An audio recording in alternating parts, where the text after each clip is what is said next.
La personne m'a dit « Ma maison est hantée, j'ose plus y rentrer, c'est épouvantable ». Donc je suis rentré dans cette maison, on était en période automnale, début d'hiver. En montant l'escalier, je l'ai vu de mes propres yeux, j'ai vu une ombre s'affaisser dans l'escalier.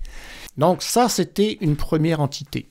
Ensuite, lorsque je suis arrivé dans la chambre parentale, j'ai demandé à la propriétaire si le mobilier lui appartenait ou si elle l'avait trouvé dans la maison.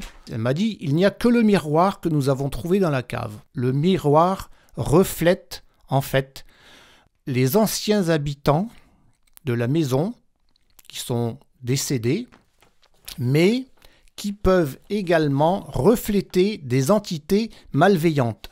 Et là, c'est ce qui s'est passé. Parce que quand j'ai regardé, je me suis mis de face, alors c'est une erreur de ma part, mais bon, il y a plusieurs années de ça, j'étais plus ou moins débutant, j'ignorais toutes ces choses-là.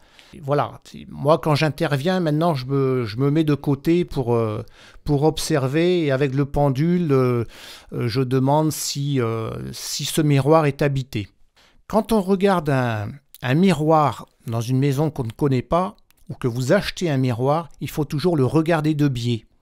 Car si une entité habite ce miroir, il va vous le faire savoir de suite. C'est-à-dire que son reflet va se refléter dans le vôtre et le miroir peut se briser en 1000 morceaux. Ça peut être très dangereux.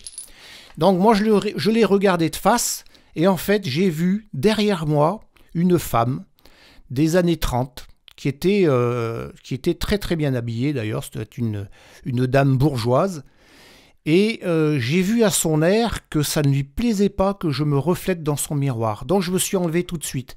Et heureusement, parce que le miroir s'est décroché du mur et s'est écrasé par terre.